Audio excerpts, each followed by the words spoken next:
और उसके बाद ये जेडीएस और कांग्रेस का सत्ता का खेल चालू हुआ, भ्रष्टाचार का केस चालू हुआ।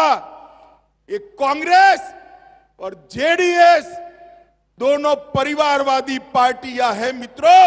लोकतंत्र में परिवारवादी पार्टियां कभी जनता का, गरीब का कल्याण नहीं कर सकती। मित्रों, आज मैं आपको बताने आया हूं कि यहां पर भारतीय जनता पार्टी पूर्ण बहुमत के साथ आपका आशीर्वाद प्राप्त करने के लिए लड़ रही है।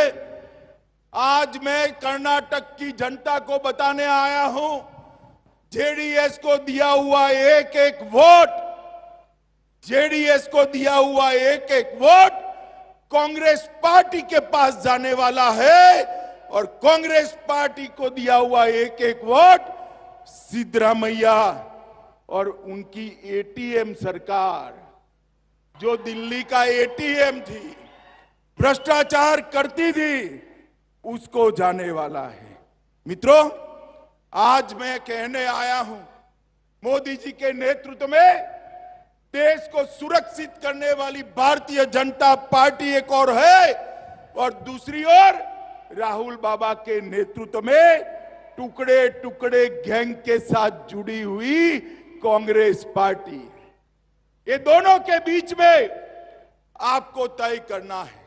मित्रों, मैं कर्नाटक में आया हूं, मैं आपको कहने वाला आया हूं, पीएफआई पर नरेंद्र मोदी जी ने बैन लगा दिया, पीएफआई को बंद कर दिया। मुझे बताइए मित्रों, पीएफआई पर बैन करना चाहिए नहीं करना चाहिए? जोर से बोलो, करना चाहिए नहीं करना चाहिए? ये जब कांग्रेस की सरकार थी तब पीएफआई पर 1700 से ज्यादा केस वापिस लेने का काम किया था। ये नरेंद्र मोदी सरकार, आप मुझे बताओ भाई, अयोध्या में राम मंदिर बनना चाहिए या नहीं बनना चाहिए? जोर से बोलो, बनना चाहिए या नहीं बनना चाहिए? सालों से कांग्रेस पार्टी इसको अटका रही थी, लटका रही थी, भटका रही थी। नरेंद्र मोदी जी को आपने 19 में प्रधानमंत्री बनाया, मोदी जी ने राम मंदिर का शिलान्यास कर दिया और भव्य राम मंदिर बनने जा रहा है। मित्रों, देश को सुरक्षित करना चाहिए या नहीं करना चाहिए? जोर से बोलो, करना चाहिए या नहीं करना चाहिए? इस सालों से कांग्रेस पार्टी, सोनिया और मनमोहन सिंह 10 साल तक रहे, कई सारे हमले हुए, पाकिस्तान के कोई जवाब नहीं दिया जाए। मोदी जी की सरकार बनी, मोदी जी ने उस वक्त भी पाकिस्तान ने हमला किया उरी और पुलवामा पर। 10 ही दिन में सर्जिकल स्ट्राइक और एयर स्ट्राइक कर पाकिस्तान के घर में घुसकर आतंकवादियों का सफाया कर दिया। माताओं, भाइयों, बहनों, मोदी जी ही देश को सुरक्षित कर सकते हैं, मोदी जी ही देश को समृद्ध कर सकते हैं। एक कांग्रेस पार्टी नहीं कर सकती। एक सीएम पद है, सीएम के लिए डीके शिव कुमार और सिद्धरामैया दोनों लड़ रहे हैं और दूसरे भी कई प्रत्याशी तैयार हैं। इनकी लड़ाई में कर्नाटक की जनता का कल्याण नहीं होगा।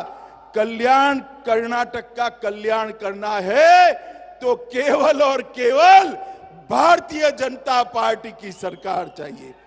मित्रों, मोदी जी ने गरीबों के घर में गैस भेजा, शौचालय भेजा, बिजली भेजी, बैंक अकाउंट भेजा, 5 लाख तक का स्वास्थ्य का पूरा खर्चा उठाया। और मुझे बताओ, बेल्लारी वालों, हॉस्पिटल वालों, सबने कोरोना का टीका लिया है या नहीं लिया है?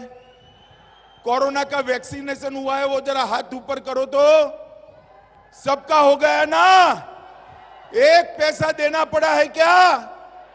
जरा जोर से बोलिए, देना पड़ा है क्या? मोदी जी ने 130 करोड़ लोगों को फ्री ऑफ कॉस्ट कोरोना का टीका लगाकर कर्नाटक को कोरोना से सुरक्षित कर दिया है। हर गरीब के घर में 2.25 साल से प्रति व्यक्ति प्रति माह 5 किलो चावल या रागी या गेहूं या ज्वार ये भेजकर गरीब के चूल्हे को जलते रखने का काम देश के प्रधानमंत्री जी ने किया है। मित्रों, बेल्लारी जिले को भारतीय जनता पार्टी की सरकार ने डीएमएफ ग्रांट 2000 करोड़ दी, 13,000 करोड़ रुपया पूरे कर्नाटक में डिस्ट्रिक्ट मिनरल फंड का दिया। लगभग 59 जिलों को भरने के लिए 1300 करोड़ रुपए की लागत से इसको आगे बढ़ाया। 60,000 लोगों के घर में जल से नल भेजा। इसके साथ साथ हर किसान को प्रति साल 6,000 रुपया। भैया बैठ जाओ, कुछ नहीं हुआ है, बैठ जाओ बैठ जाओ बैठ जाओ, पीछे बैठ जाओ, सारे लोग बैठ जाइए। हर किसान को 6,000 रुपया प्रति साल भेजकर मोदी जी ने गरीब किसान का काम करने का किया है। येदियुरप्पा जी की पहले सरकार थी, अब बोम्मई जी की है। 9 लाख दुग्ध उत्पादकों को 1644 करोड़ रुपया दिया। खाद में सब्सिडी 140% बढ़ाई। सूक्ष्म सिंचाई योजना 1100 करोड़ रुपए की लागू की और एमएसपी के अंदर भी ढेर सारे बढ़ोतरी की। माताओं, भाइयों, बहनों, मैं अंत में एक ही बात करना चाहता हूं। आप मुझे बताइए, ये कश्मीर हमारा है या नहीं है? जोर से बोलिए, है या नहीं है? ये कश्मीर के अंदर से धारा 370 जानी चाहिए थी या नहीं जानी चाहिए थी?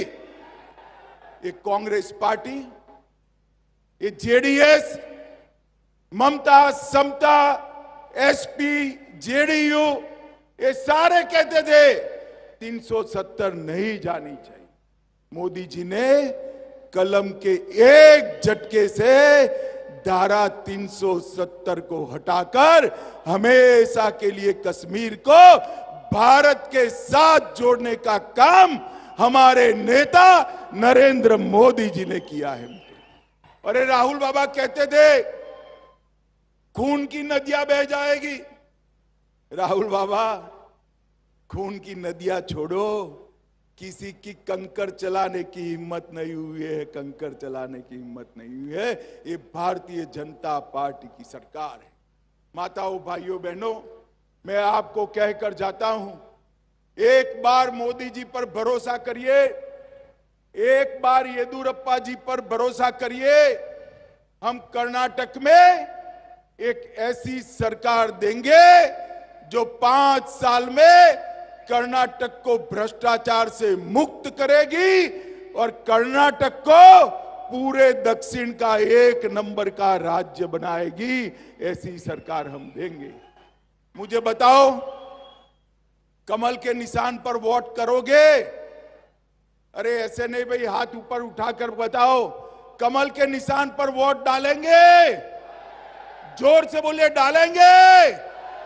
मोदी जी का हाथ मजबूत करेंगे, मोदी जी को मजबूत बनाएंगे, पूर्ण बहुमत की सरकार बनाएंगे। तो मेरे साथ दोनों हाथ उठाइए, उठाइए दोनों हाथ और प्रचंड आवाज से बोलिए, भारत माता की, भारत माता की, वंदे वंदे वंदे। फिर से एक बार, मुझे आने में बहुत देरी हुई, इसलिए आपकी समाप्त ना कर मेरी बात को समाप्त करता हूं। वंदे मातरम।